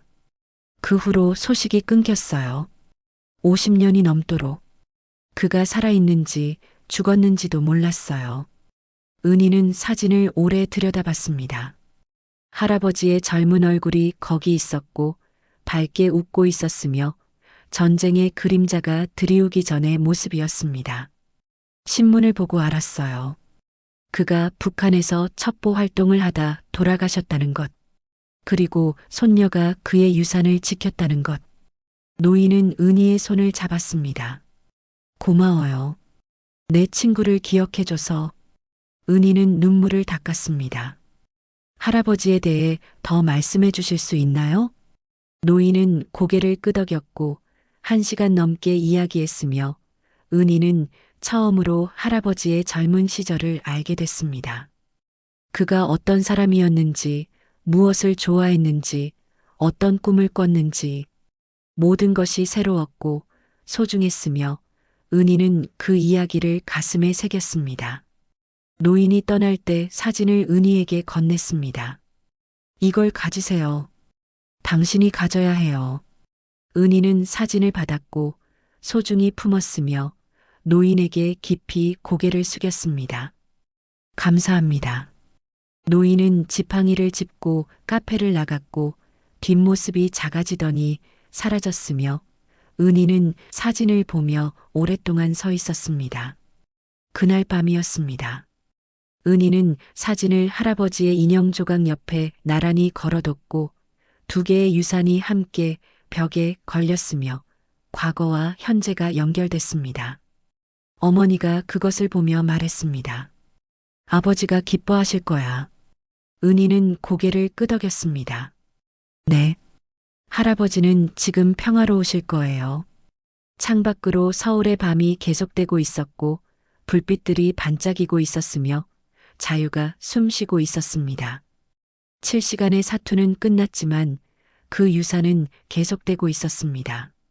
할아버지의 희생, 백두의 용기, 달팽이의 헌신, 모든 것이 이 평화를 만들었고 은희는 그것을 절대 잊지 않을 것이며 다음 세대에 전할 것입니다. 그것이 그녀가 할 수 있는 마지막 임무였습니다. 7장 3년이 흘렀습니다. 은희는 이제 30이 되었고 작은 출판사에서 편집자로 일하고 있었으며 어머니는 완전히 건강을 회복했습니다. 달팽이는 물류회사를 차렸고 직원 5명을 두고 있었으며 성실하게 사업을 키워가고 있었습니다. 어느 봄날 아침이었습니다. 은희의 사무실로 택배가 도착했고 발신인은 적혀 있지 않았으며 상자는 작고 가벼웠습니다. 조심스럽게 열었습니다. 안에는 낡은 공책 한 권이 들어 있었고 표지에 1974년이라고 적혀 있었으며 손때가 묻어 있었습니다. 은희는 숨을 죽이고 첫 장을 펼쳤습니다. 할아버지의 필적이었습니다. 1974년 3월 5일. 오늘 중요한 정보를 입수했다. 북한 핵시설의 정확한 위치. 이것을 남쪽에 전달해야 한다. 은희의 손이 떨렸습니다. 할아버지의 일기장이었고 50년 전의 기록이었으며 그가 어떻게 정보를 모았는지가 낱낱이 적혀 있었습니다. 다음 페이지를 넘겼습니다. 3월 12일. 보이부의 감시가 심해졌다. 위험하다. 하지만 이 정보는 반드시 전달돼야 한다. 조국을 위해. 또 다음 장이었습니다. 4월 2일. 딸이 태어났다는 소식을 들었다. 북쪽에서 소식을 전해준 동지가 있었다. 이름은 연이라고 했단다. 아름다운 이름이다. 만나보고 싶다. 은희의 눈에 눈물이 고였습니다. 어머니였습니다. 할아버지가 어머니를 생각했던 것, 만나고 싶어 했던 것. 5월 15일. 필름을 완성했다. 모든 정보가 담겨 있다. 이제 이것을 빼돌려야 한다. 연희에게 맡길 생각이다. 그 아이만이 안전하게 지킬 수 있다. 페이지를 계속 넘겼습니다. 6월 3일. 신분이 탈로 났다. 보이부가 움직이고 있다. 시간이 없다. 필름을 연희에게 보냈다. 인형 속에 숨겨서 그 아이가 언젠가 남쪽으로 갈 수 있기를 바란다. 마지막 장이었습니다. 6월 5일. 이것이 마지막 기록이 될 것 같다. 보이부가 집을 포위했다. 하지만 후회는 없다. 필름은 안전하다. 연희가 지킬 것이다. 그리고 언젠가 그 아이의 아이가, 내 손녀가 이것을 조국에 전할 것이다. 나는 그것을 믿는다. 대한민국 만세. 은희는 공책을 가슴에 안았고 소리내어 울었으며 사무실 동료들이 놀라 쳐다봤지만 신경 쓰지 않았습니다. 할아버지, 당신은 알고 계셨던 거군요. 손녀가 올 것을, 필름이 전달될 것을, 조국이 지켜질 것을. 상자 안에 편지가 하나 더 있었습니다. 봉투를 열었습니다. 은희 씨에게. 저는 당신 할아버지의 마지막 동지였습니다. 1978년 그날 저는 할아버지가 체포되는 것을 봤습니다. 하지만 아무것도 할 수 없었습니다. 이 일기장은 그때 제가 몰래 가져온 것입니다. 50년을 간직했습니다. 이제 당신에게 돌려드립니다. 할아버지는 진정한 영웅이었습니다. 마이너스 평양에서. 은희는 편지를 읽고 또 읽었습니다.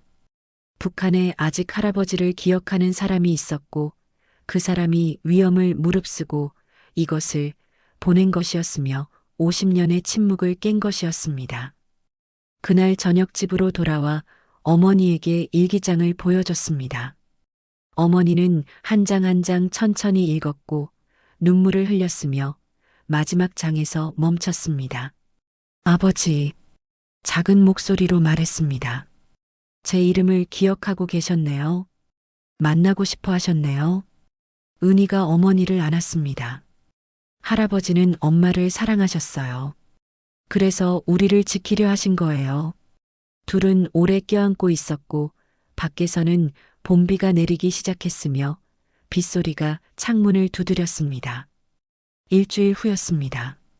정부에서 연락이 왔고 일기장을 보고 싶다고 했으며 은희는 원본을 가져갔습니다. 국가기록원 관계자가 일기장을 받았습니다. 이것은 역사적 자료예요. 당시 북한 첩보 활동의 생생한 기록이에요. 은희가 물었습니다. 이걸 어떻게 하실 건가요? 관계자가 답했습니다. 보존 처리를 한 뒤 독립기념관에 전시할 계획이에요. 많은 사람이 당신 할아버지의 희생을 알아야 하니까요. 은희는 고개를 끄덕였습니다. 할아버지가 기뻐하실 거예요. 석 달 후 독립기념관에서 특별전이 열렸습니다. 숨은 영웅들, 대한민국을 지킨 첩보원들, 은희와 어머니, 그리고 달팽이가 전시회에 참석했습니다. 입구에 할아버지의 사진이 크게 걸려 있었고 그 옆에 일기장이 유리 케이스 안에 전시돼 있었으며 많은 사람이 멈춰 서서 읽고 있었습니다. 한 중학생이 친구에게 말했습니다. 대박! 진짜 첩보원이었네. 영화 같아. 다른 학생이 답했습니다. 근데 진짜야. 북한에서 목숨 걸고 정보 빼온 거래. 은희는 그 대화를 들으며 미소 지었습니다. 할아버지의 이야기가 전해지고 있었고 다음 세대가 배우고 있었으며 역사가 기록되고 있었습니다. 전시관 끝에는 영상이 재생되고 있었습니다.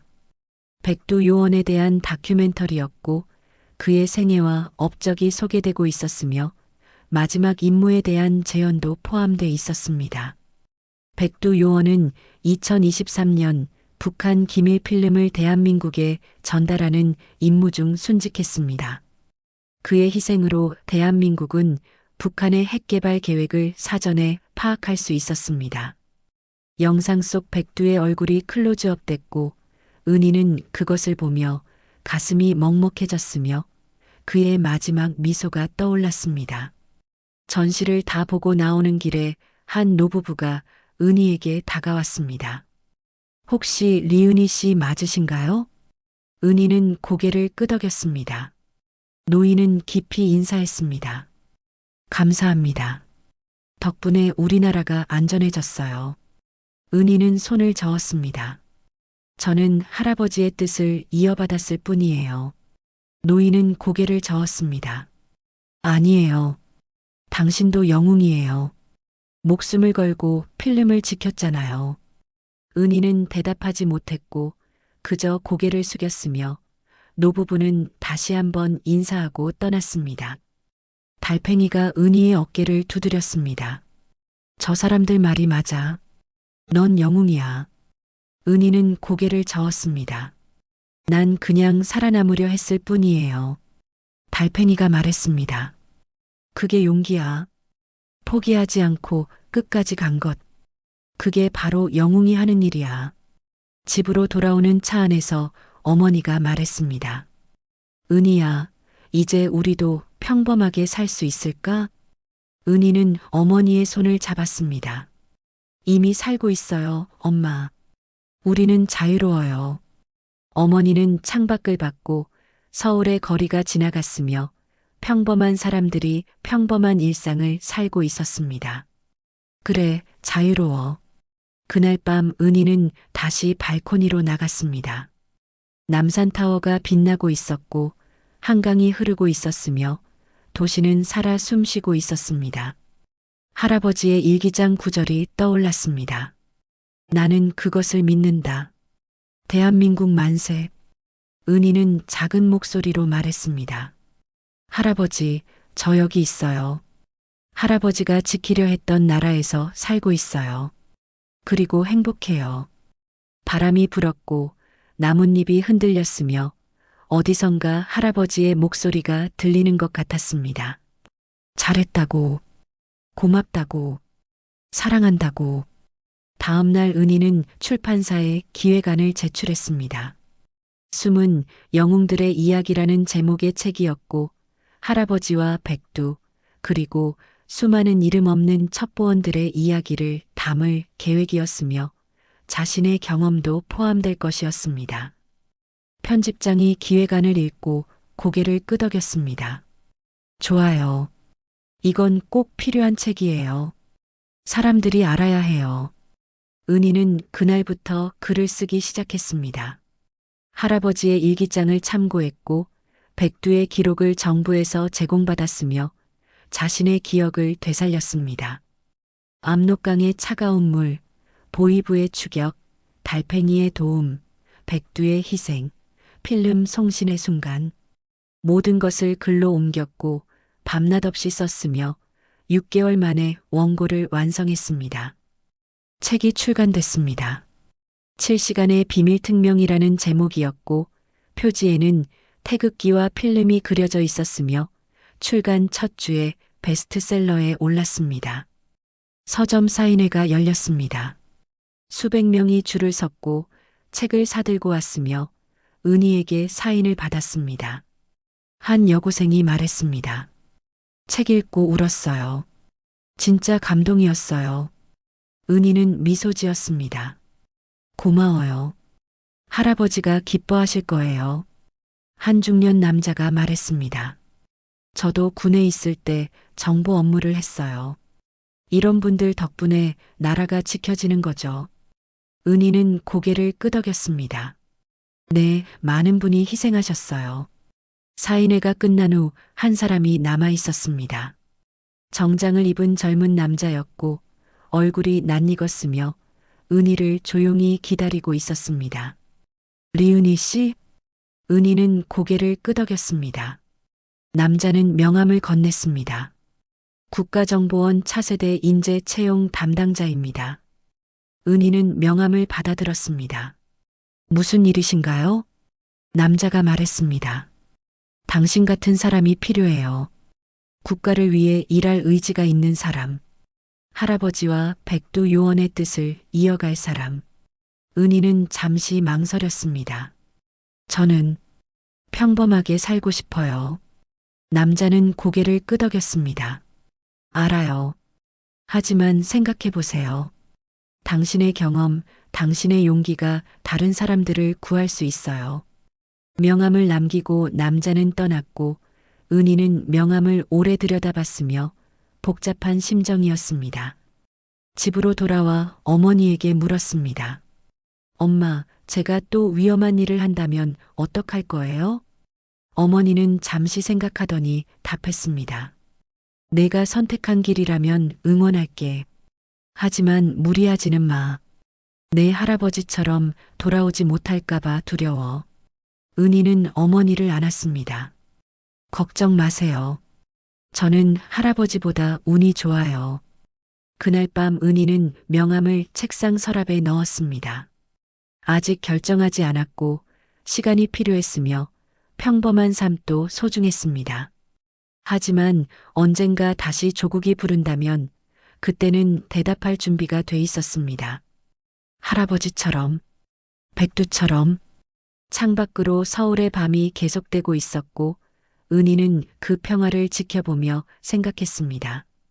이 평화를 위해 얼마나 많은 사람이 희생했는지, 그들의 이름이 기억되고 있는지, 자신은 무엇을 할 수 있는지. 답은 아직 나오지 않았습니다. 하지만 시간이 알려줄 것입니다. 은희는 그것을 믿었고 할아버지도 그랬듯이 대한민국을 믿었습니다. 8장 5년이 더 흘렀습니다. 은희는 35이 되었고 여전히 출판사에서 일하고 있었으며 두 번째 책을 준비하고 있었습니다. 어머니는 이제 완전히 건강했고 작은 식당을 운영하고 있었으며 북한 음식을 파는 곳으로 소문이 났습니다. 달팽이는 물류회사를 키워 직원이 20명이 넘었고 결혼도 했으며 곧 아이가 태어날 예정이었습니다. 어느 가을날 아침이었습니다. 은희의 휴대폰이 울렸고 모르는 번호였지만 받았으며 낯익은 목소리가 들렸습니다. 리은희 씨, 오래됐습니다. 국가정보원 채용 담당자였습니다. 기억하시나요? 5년 전 명함을 드렸던 사람입니다. 은희는 기억했습니다. 네, 기억해요. 목소리가 진지했습니다. 만나서 이야기할 수 있을까요? 중요한 일입니다. 은희는 잠시 망설였지만 승낙했고 오후에 만나기로 했으며 장소는 남산 기슭의 조용한 카페였습니다. 카페에 도착하자 그가 이미 와 있었습니다. 5년이 지났지만 얼굴은 거의 변하지 않았고 여전히 정장을 입고 있었으며 진지한 표정이었습니다. 와주셔서 감사합니다. 은희는 자리에 앉았습니다. 무슨 일이세요? 그는 잠시 주변을 살핀 뒤 조용히 말했습니다. 북한에서 새로운 움직임이 포착됐습니다. 당신 할아버지가 남긴 정보와 관련이 있어요. 은희의 심장이 빨리 뛰기 시작했습니다. 무슨 뜻이죠? 그가 설명했습니다. 1974년 필름에 나온 핵시설 중 하나가 최근 다시 가동된 것으로 보입니다. 위성 사진으로 확인했어요. 은희는 숨을 죽이고 들었습니다. 문제는 그 시설의 정확한 내부 구조를 모른다는 겁니다. 필름엔 위치만 나와 있었어요. 하지만 그가 멈췄습니다. 당신 할아버지가 추가 정보를 남겼을 가능성이 있어요. 일기장에 암호 같은 게 있었거든요. 은희는 일기장을 떠올렸습니다. 어떤 암호요?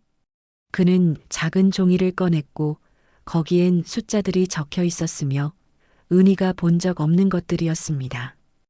일기장 마지막 페이지 여백에 적혀 있었어요. 너무 작아서 처음엔 못 봤는데 최근 정밀 분석하다 발견했습니다. 은희는 숫자들을 들여다봤습니다. 3-7-2-8, 5-1-2-9, 1-6-3-4. 의미를 알 수 없었습니다. 이게 뭘 의미하는 건가요? 그가 답했습니다. 좌표일 수도 있고, 날짜일 수도 있고, 아니면 다른 암호의 열쇠일 수도 있어요. 하지만 확실하지 않아요. 은희는 숫자들을 계속 봤고 무언가 떠오르려 했지만 잡히지 않았으며 답답했습니다. 제가 어떻게 도와드릴 수 있죠? 그가 말했습니다. 당신이 할아버지에 대해 가장 많이 아는 사람이에요. 혹시 이 숫자들과 관련된 단서가 있을까 해서요. 은희는 고개를 저었습니다. 할아버지를 직접 만난 적이 없어요. 어머니도 어렸을 때 헤어지셔서. 그가 끼어들었습니다. 어머니께 여쭤볼 수 있을까요?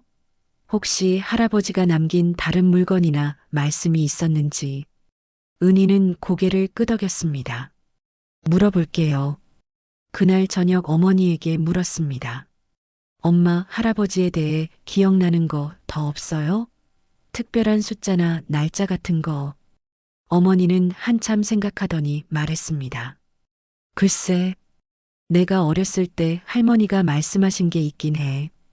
할아버지가 특별하게 여긴 날이 있었대. 은희는 귀를 기울였습니다. 3월 7일이었나? 아니면 7월 3일? 정확히 기억은 안 나는데 할아버지 생일도 아니고 결혼기념일도 아닌 날이었어. 은희는 종이에 적혀 있던 숫자를 떠올렸습니다. 3-7. 혹시 3월 7일에 무슨 일이 있었는지 아세요? 어머니는 고개를 저었습니다. 할머니도 모르셨어. 그냥 할아버지가 그날을 특별하게 여겼다고만 하셨지. 은희는 다음날 아침 정보원 담당자에게 연락했습니다. 3월 7일이 단서일 것 같아요.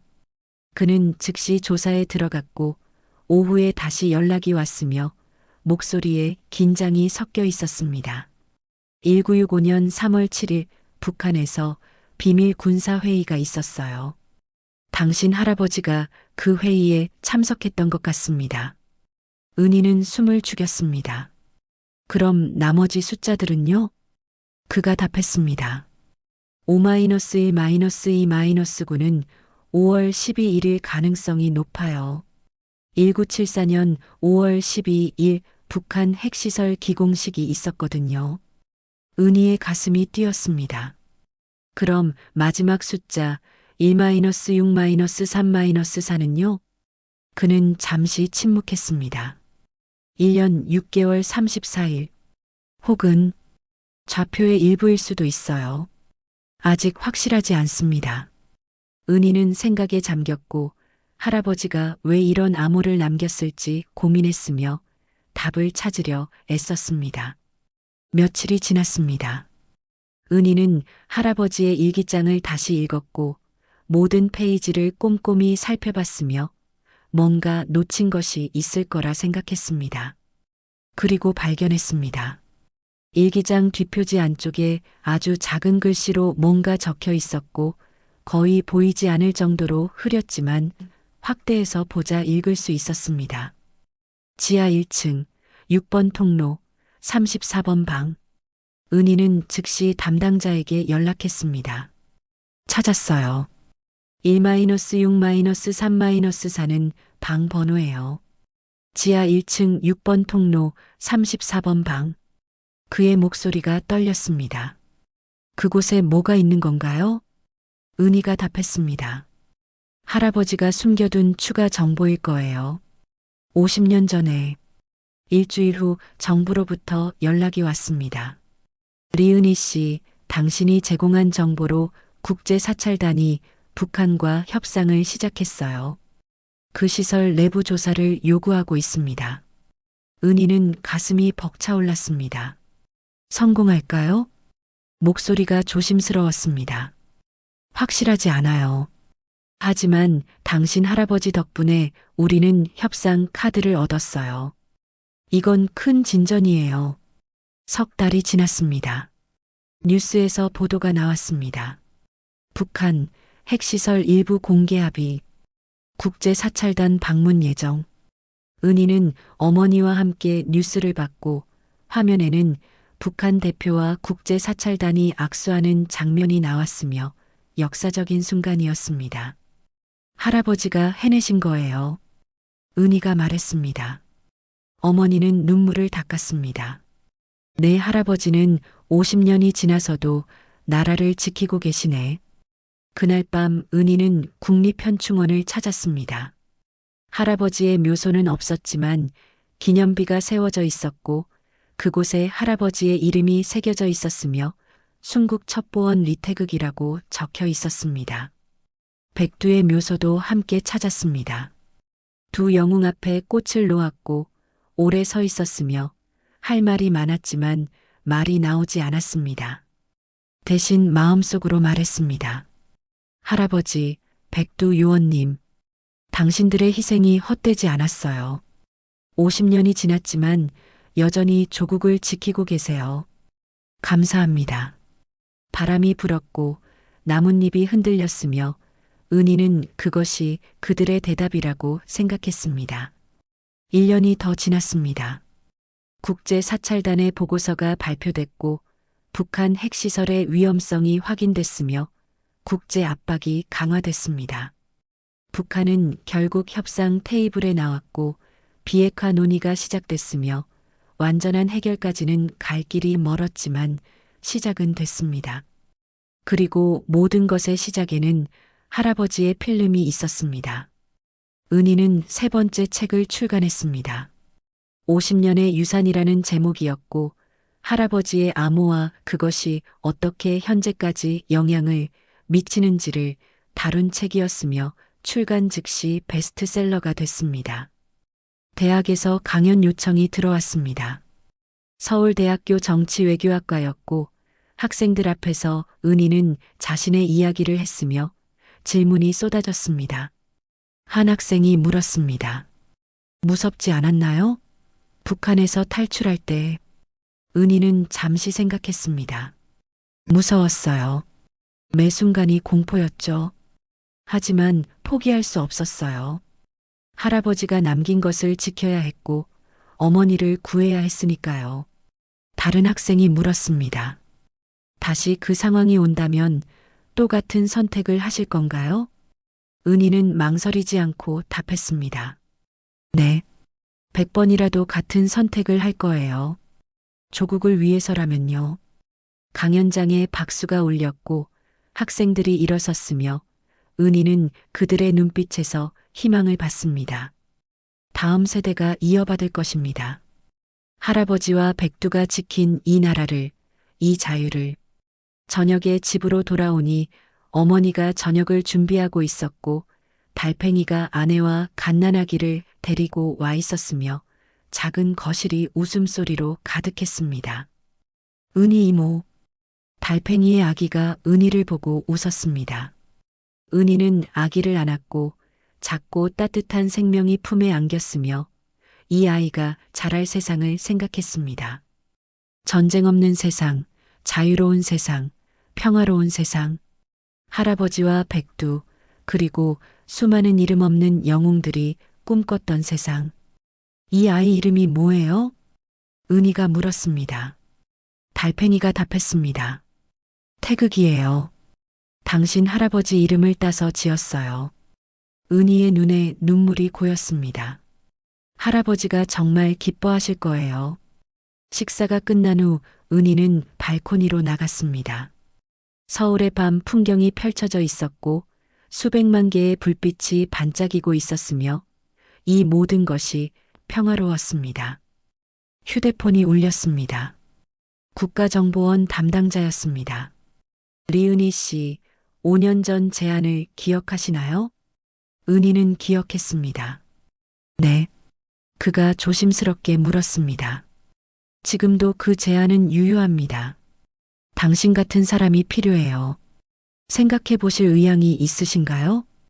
은희는 거실을 돌아봤습니다. 어머니가 설거지를 하고 있었고 달팽이가 아기를 재우고 있었으며 평범하고 행복한 일상이었습니다. 하지만 동시에 알고 있었습니다. 이 평화가 저절로 온 것이 아니라는 것을, 누군가는 지켜야 한다는 것을. 생각해 볼게요. 은희가 답했습니다. 좋은 답변 기다리겠습니다. 전화가 끊어졌고 은희는 다시 야경을 봤으며 할아버지의 일기장 마지막 문장이 떠올랐습니다. 대한민국 만세. 은희는 작은 목소리로 따라 말했습니다. 대한민국 만세. 그리고 결심했습니다.